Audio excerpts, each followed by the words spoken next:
Hello, this is Neil Shep, and you're listening to the Don't Do That, Do This podcast, the show that shares inspiring and actionable growth stories in the Middle East, brought to you by the British Chamber of Commerce, Dubai.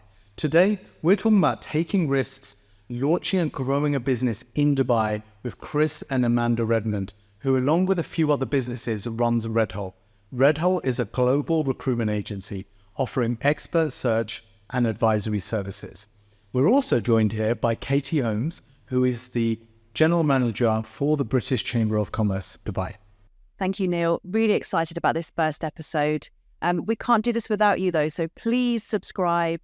Do follow us on social media and be the first to know when a new episode comes out, and enjoy. If you think that you have an idea or a story that would be great on the podcast for Neil and I to interview you, please let us know. And equally, if there's somebody out there that you think would be a great subject, we would love to hear from you, and we'll do our best to get them on the podcast. This podcast wouldn't have been possible without the following teams. Rightfully for storytelling and thought leadership, Studio Red for the quality podcast studio and video production, and Sherbet Lemon for branding, social media design and editing.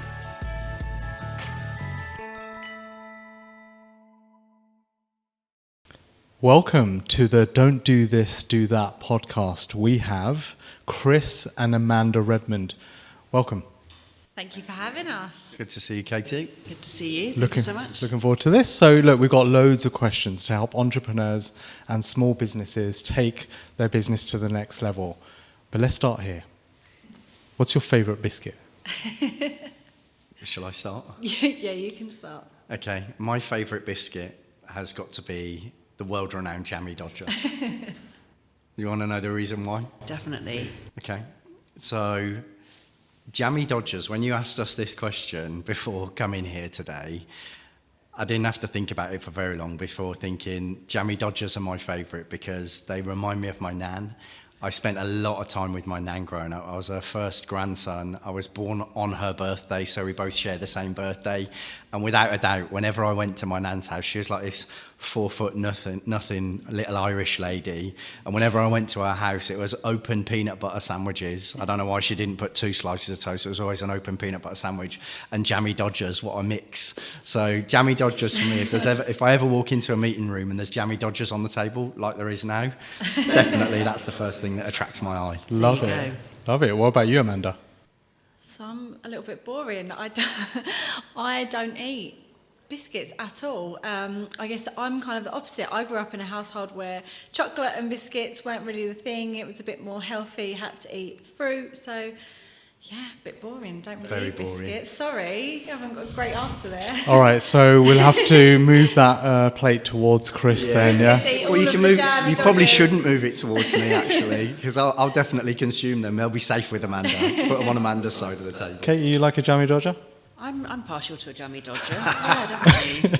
Thank you so much for sharing that story, though. That's part of this podcast, is to kind of understand exactly the memories that are associated with why you would choose that as your favourite biscuit. So thank you for sharing. There you go. Special memories. So, Redmond. just to start off, tell us about RedHolt Recruitment.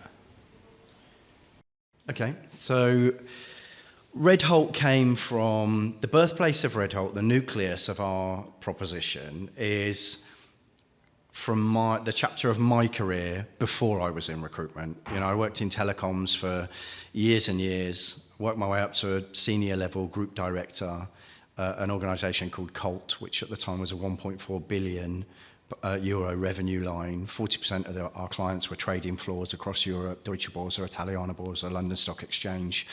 And I hired lots of people, loads and loads of people. We were fortunate in that we were owned by Fidelity as a venture capital company, and they trained managers into how to interview well and how to counter-offer well when someone was resigning. But I also experienced what it was like to interface to the external market when I was working with agencies, and it was always painful. So when I came into the recruitment chapter of my career, I was able to recycle some of that experience on how to be empathetic towards whoever was on the client side of the table. And that's really where our whole methodology and how forensic we are and the technology we use to try and care for the hiring manager's time has come from. And is your policy to wear red because you've failed in that today? Red Holt came from the fact that Amanda's surname was Holt and mine's Redmond. And when we were building the business, one of your friends, Sam, I think we were at a brunch or lunch or something with them, and we were like, I don't know what to call this business, Zenith or crazy, all these crazy ideas you have, trying to think of what's the Greek for recruitment or whatever. and Sam went, why don't you call it RedHolt? We were like, yeah, that actually works. Amazing. I love it. Thanks for making the effort today then with the red.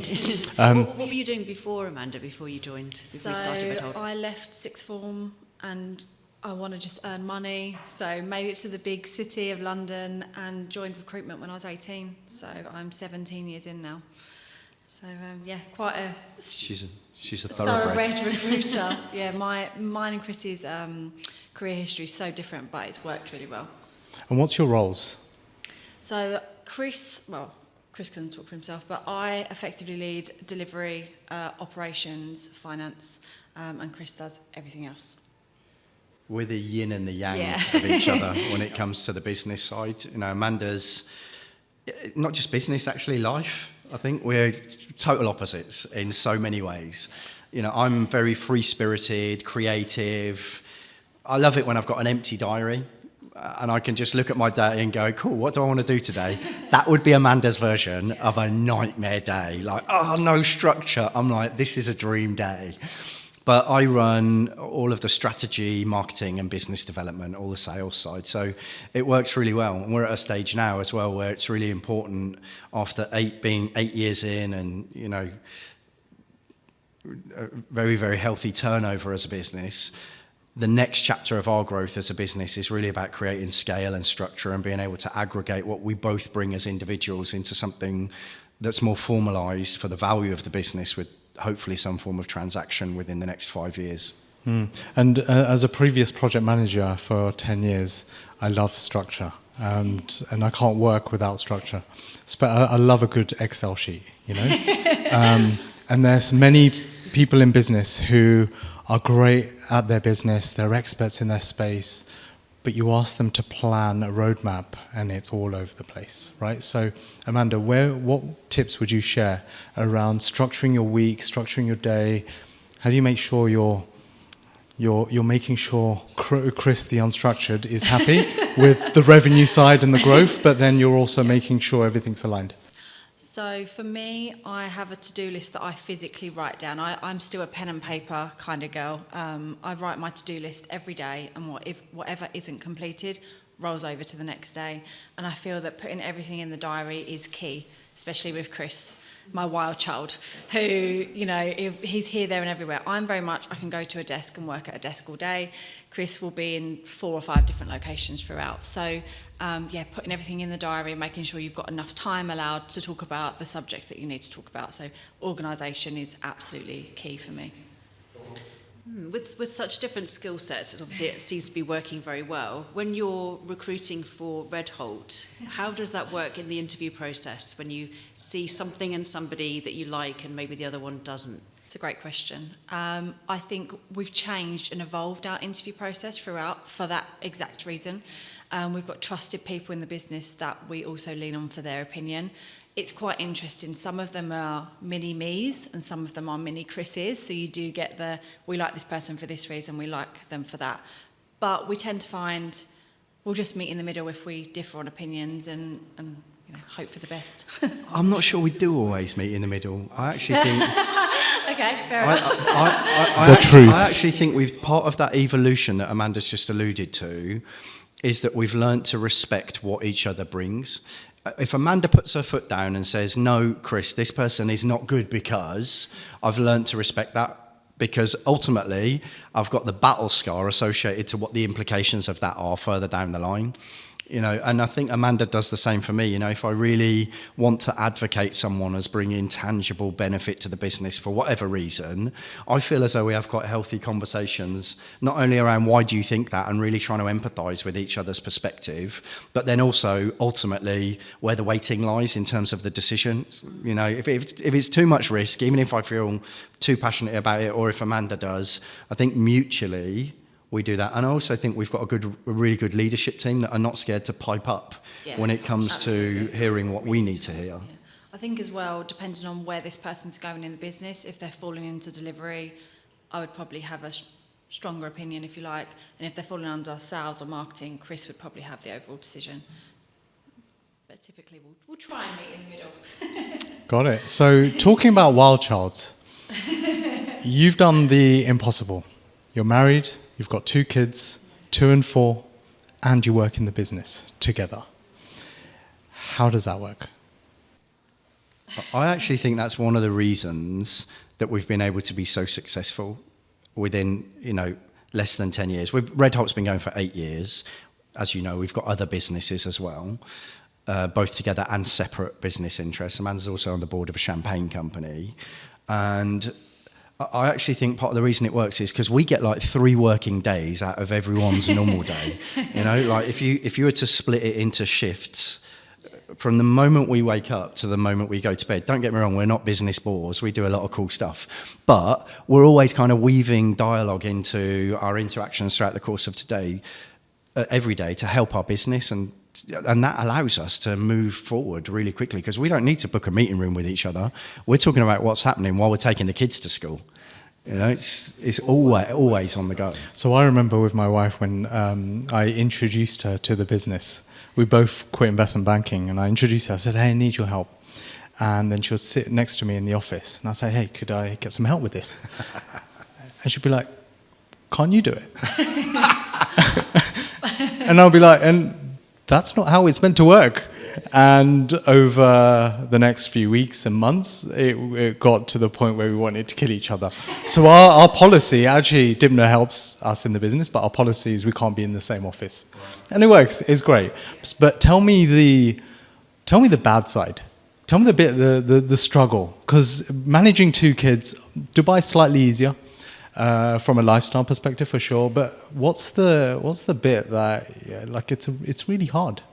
It is hard, and I would say it's great that Chris and I can be walking around Dubai Hills Park and the kids are playing, but we are talking about work. Oh, what about this? Why haven't we picked this up with this client? Oh, we've got a new role coming in next week. There's no off button, which sometimes does get a bit too much. Sometimes we've had to book dinner in the diary to actually spend time with each other. No RedHolt chat. 20 minutes in, we start chatting about RedHolt. It never ever has lasted, I don't think. And we work, as I was telling you earlier, around the clock. We're doing roles in New Zealand, Australia, Middle East, Europe, right through to New York, America, Canada. So we're still working at 10, 11 o'clock at night, most nights. So I'd say that's where, for me, the main struggle is. Missing that time with the kids as well. We try and do morning drop-off and pick-up every day just to make sure we're around. But when it's bedtime, I'll try my best to be there, but if I have a meeting with New York, because they're coming online, sometimes you do miss out. Just a quick question on that. So obviously you've relatively recently moved from the UK to Dubai. How are you finding your support structure with the kids? Is it easier now, or what were your kind of challenges in moving them with the business to here? I would say we're extremely lucky. My sister lives here and Chris's brother lives here. So we have an amazing family set up already. I find that I've spoke to a lot of my friends. They don't have that social security or social system here. But, it's making new friends, it's going to a new school, it's learning about how Dubai works, how crazy the roads are, all of that stuff. So it can be a bit daunting sometimes, but... Do you know, one of the things I love about Dubai, Katie, is, we've got a population of 3 million, 85% of those people are expats. And that's that's unique, I think, globally on the planet.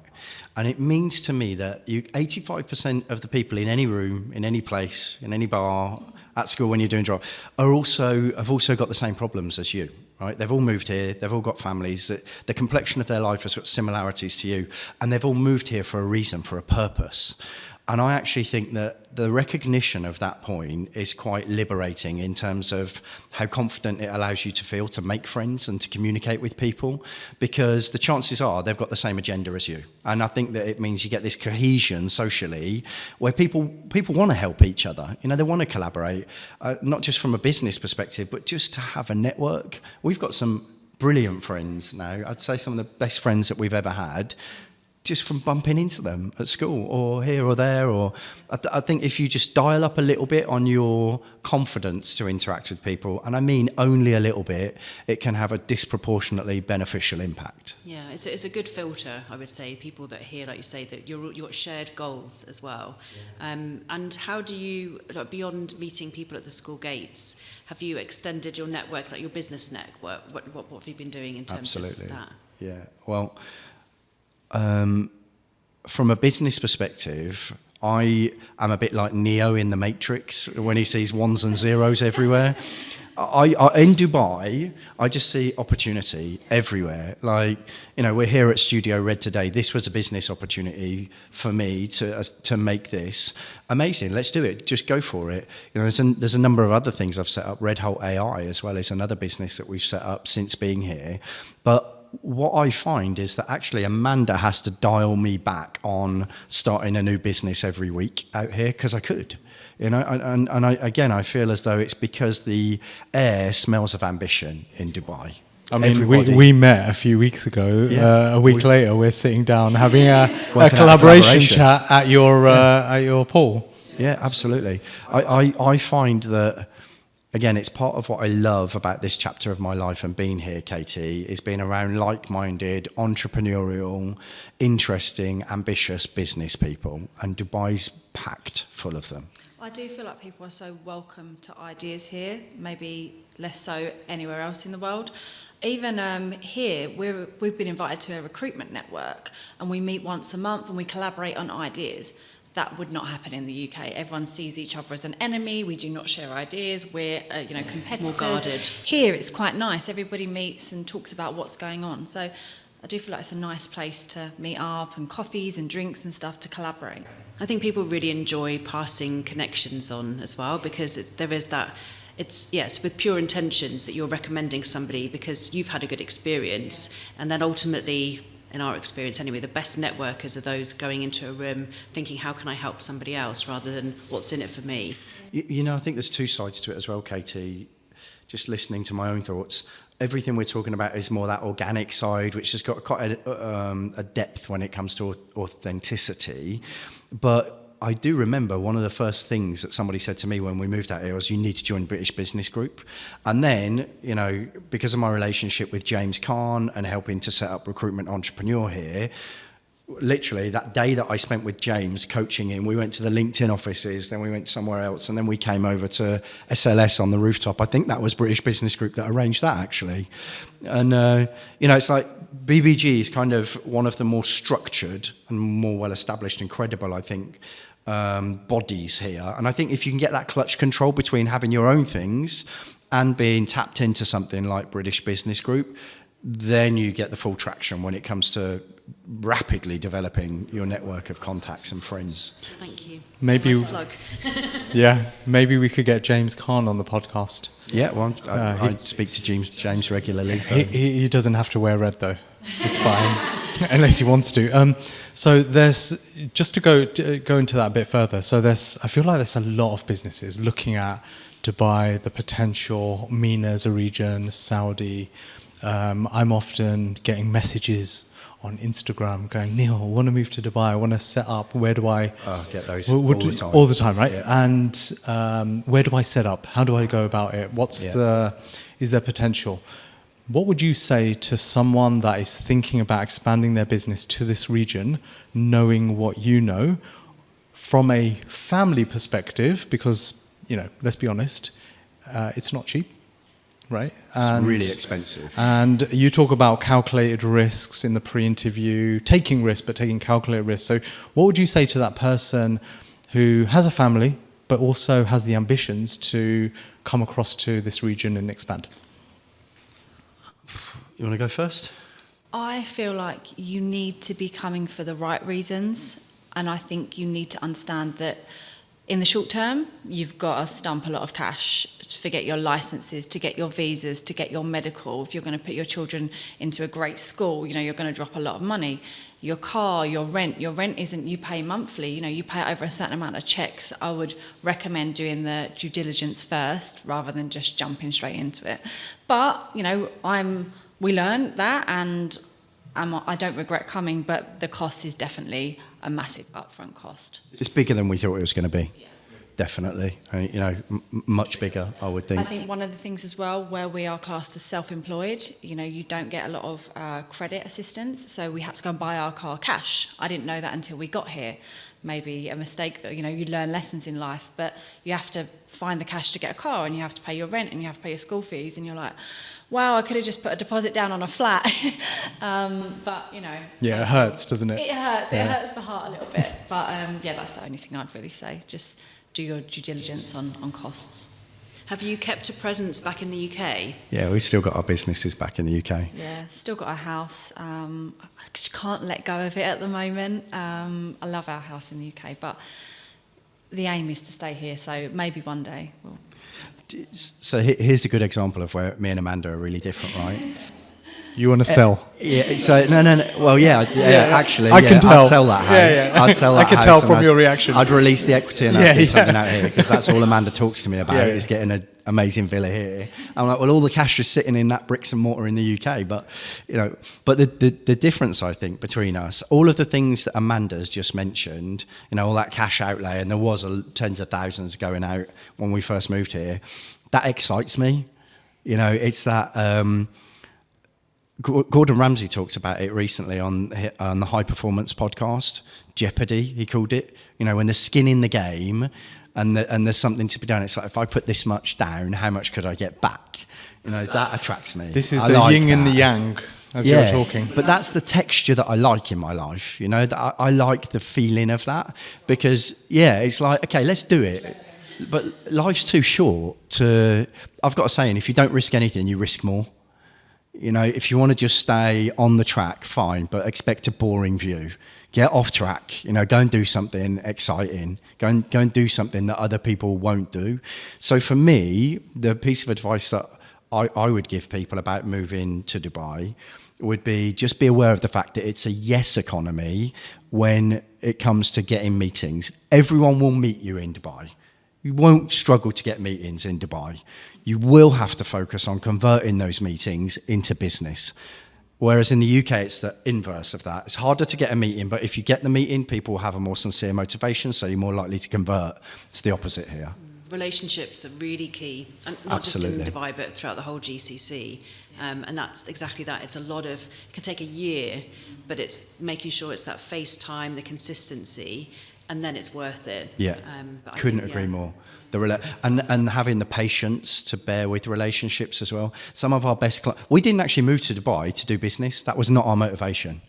We moved here for our boys, for a lifestyle. Yeah, absolutely. We saw some things in the UK that made us feel adverse about what was happening in the short, medium, and for me, long term. I think a lot of the problems in the UK will take a long time to address. So we did not move here for business purposes. That was not our intention. That would be my assumption. So Yeah. that's interesting. No, absolutely not.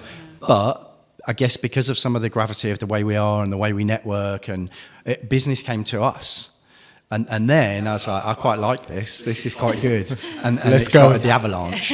So our motivations were personal, and my personal motivation was not just the boys. I lecture on MBA courses as well, and I really like doing that. And the main campus I lecture on is here in Dubai. So longer term, that's my plan, is to go full-time lecturing.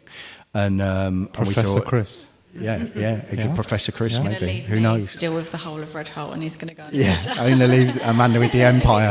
I think you're fine. Yeah, it's like, She'll probably be glad. yeah. You'd be like, thumbs up. Yeah. Good luck. Bye. Yeah. But so earlier you were talking about loads of meetings, and it's easy to get a meeting, but it's hard to convert, and completely agree. But here we're talking about qualification, right? The importance of qualifying the meeting. So talk about that. How do you make sure that you're having the right meeting? What's your thinking? What's your mindset behind that?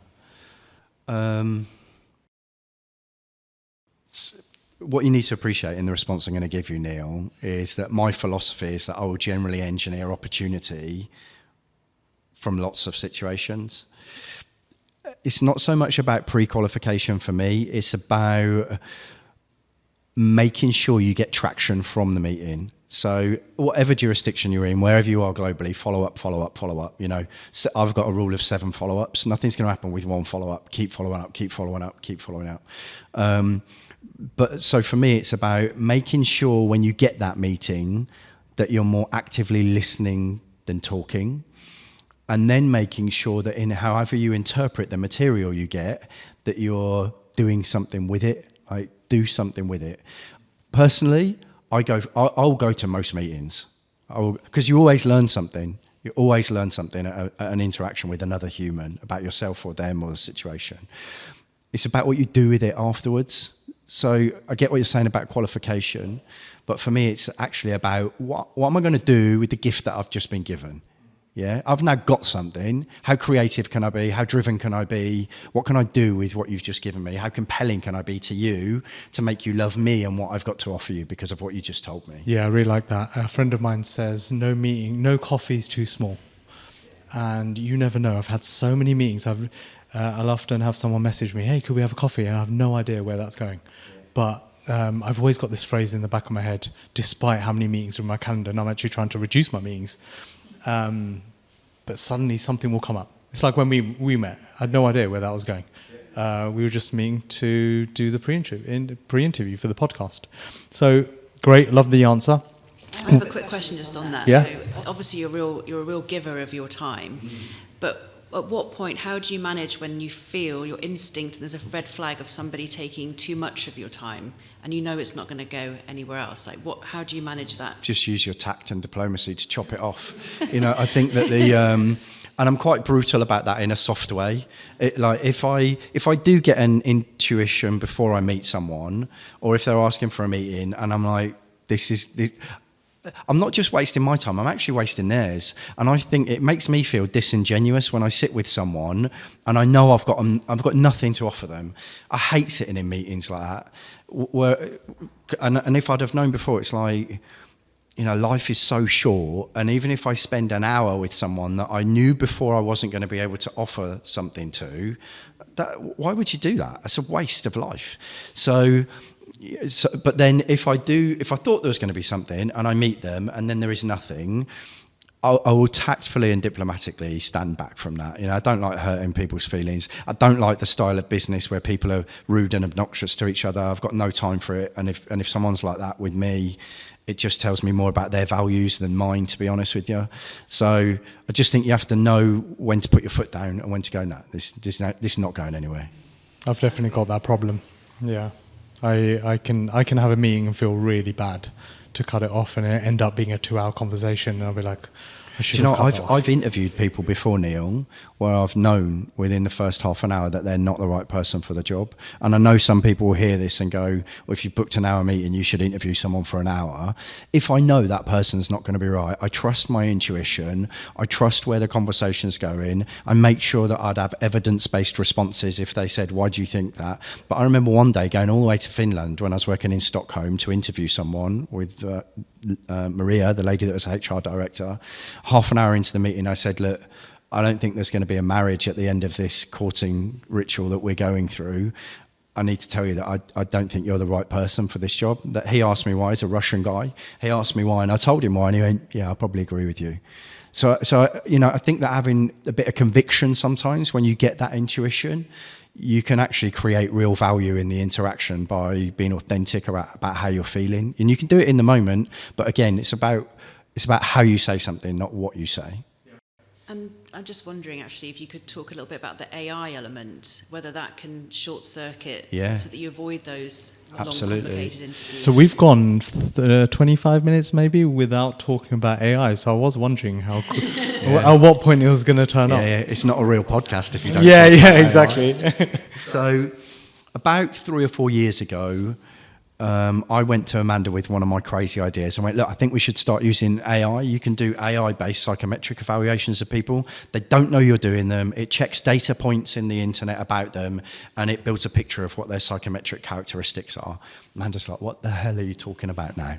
So I showed her, I got it, and I was like, we should use this for when we're headhunting people. We can map out not only what their professional competencies are, but also what their psychometric proclivities are. And all of that you can triangulate into what your client has asked you to find. You can also use it when you're reaching out to that candidate to say, we know you better than you think we do, and we need to validate and legitimize this profile we've got. So we've been using AI successfully for the last 3 years in our business.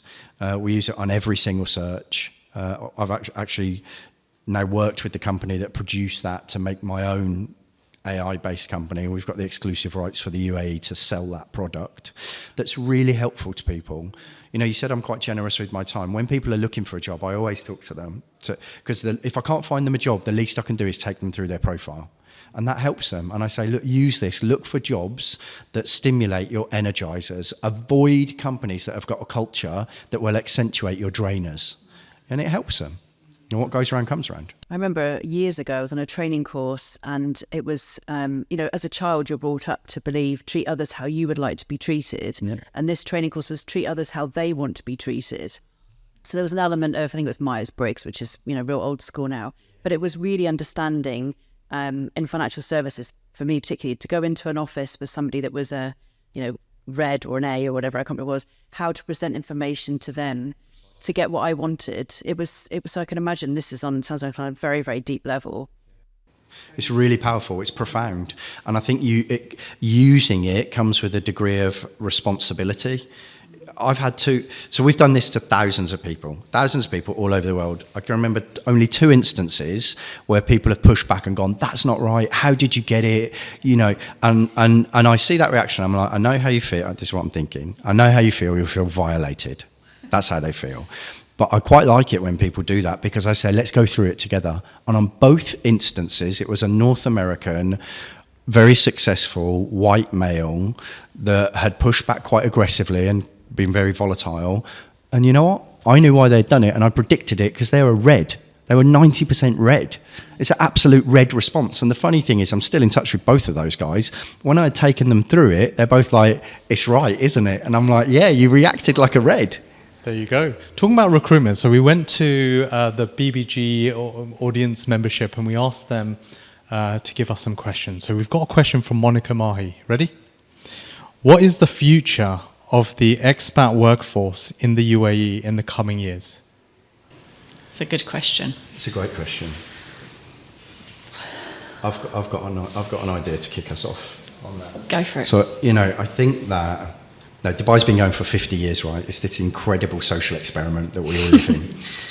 And understandably, there's adjustments that the scientists will want to make to their experiment as it unfolds. And one of those now is Emiratization, where Emiratis should have the same opportunities as expats have had in the building of what this has become.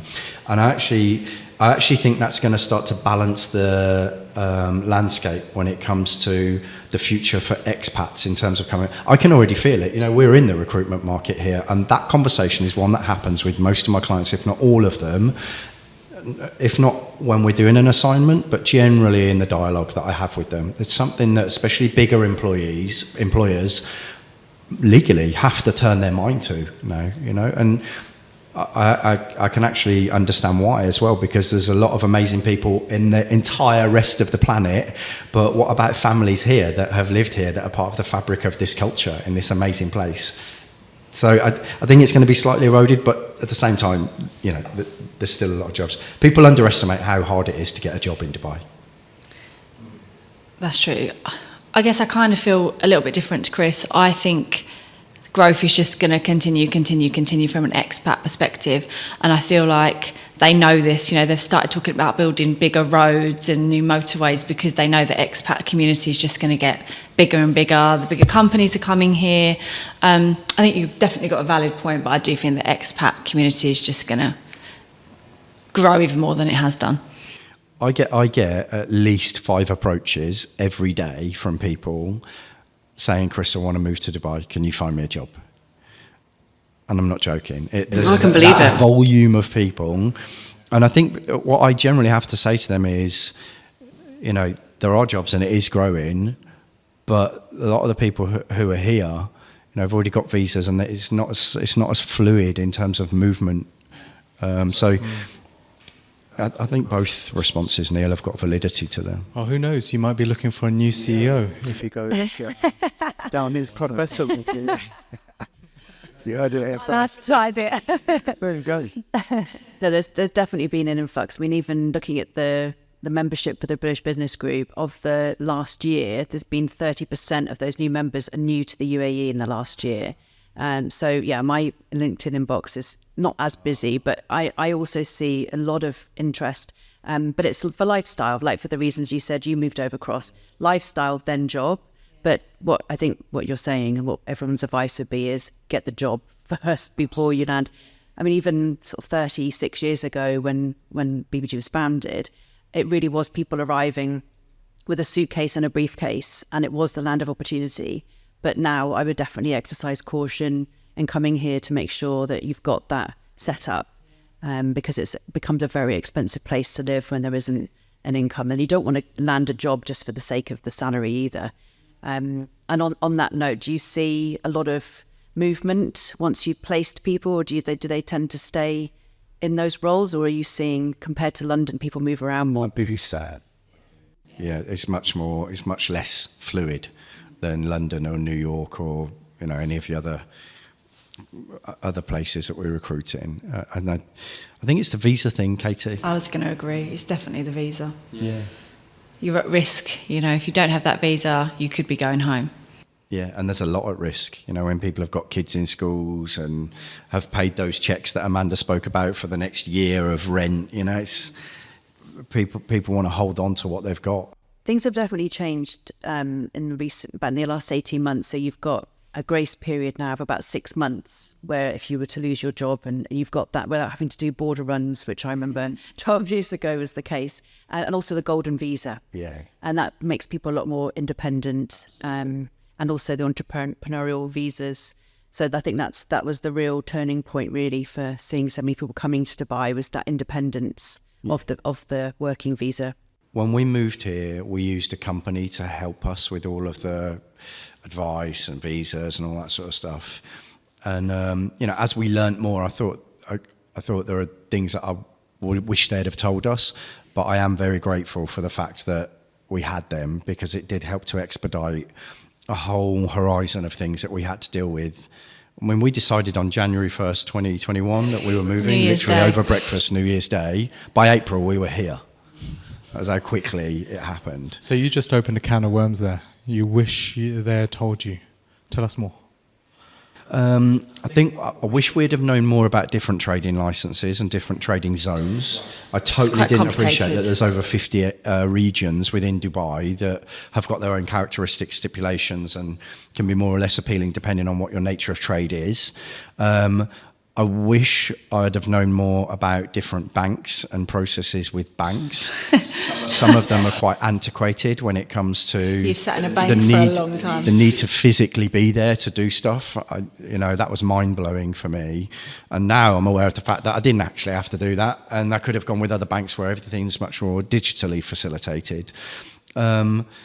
You had a funny story about the DIWA, didn't you? I just feel like you don't really know what you're walking into, and then you have to go here and you have to pay the check to this person, and you have to go to this hole in the wall, and then you have to do it. It was quite complicated. But we for people who are maybe not in the UAE listening to this and listening to it, a DUI is Department of Water and Electricity, and to get that, first of all you've got to have gone through a number of other things to get your rent and a jari. So there's all of these things you've got to do, and that was the final thing really for me, is that you can't really do a lot in parallel. Everything's got to be sequential, and I think certainly in the UK we're used to being able to run different processes independently with different governing bodies and people that you need stuff from. I didn't feel like it was as like that when we moved here. Things have to be done in a certain order, and things have to be stamped. Lots of printing, lots of print. Although there's huge moves to making it e-friendly, so lots of online. And it's interesting as well, when we first moved over here 12 years ago, a great piece of advice I had was, yes, get the inbound contract ready, but also already think about leaving. Yeah. So it's not, I mean, once you hear, and everyone says they're going to be here for 2 or 3 years and they stay for longer. It's kind of everyone you meet says that. Yeah. But that's always something to have in the back of the mind, is preparing for how to unpick life in Dubai, because it's basically the reverse of what you've gone through in landing. So it's making sure that process is in place, and having a guide really helps. Have you heard about the shorts? The issue with shorts? If you're going to get a stamp, maybe a Jari or visa, can't remember. Friend went with shorts, and he couldn't. Oh, yeah. And they told him to go back and get trousers. And You had unfortunately, he went at 8 a.m. So all the shops are shut, and he had to wait until 9 or 10 for Brands for Less to open, because he wanted to get the cheapest trousers. Yeah. I'd But love to it's get a picture. government office, right? So Yeah. you need to be respectful of the fact that that's the etiquette. Exactly. I So remember if you're going. getting a stamp, just make sure you wear trousers. With that note, just a last question around, in the pre-interview, you talked about your challenges around, and you've run many businesses, you have businesses, you've sold businesses, and you talked about this challenge around the transactional trap. And I thought that was really interesting. So it's something you've avoided for this business, but for the audience, could you just elaborate?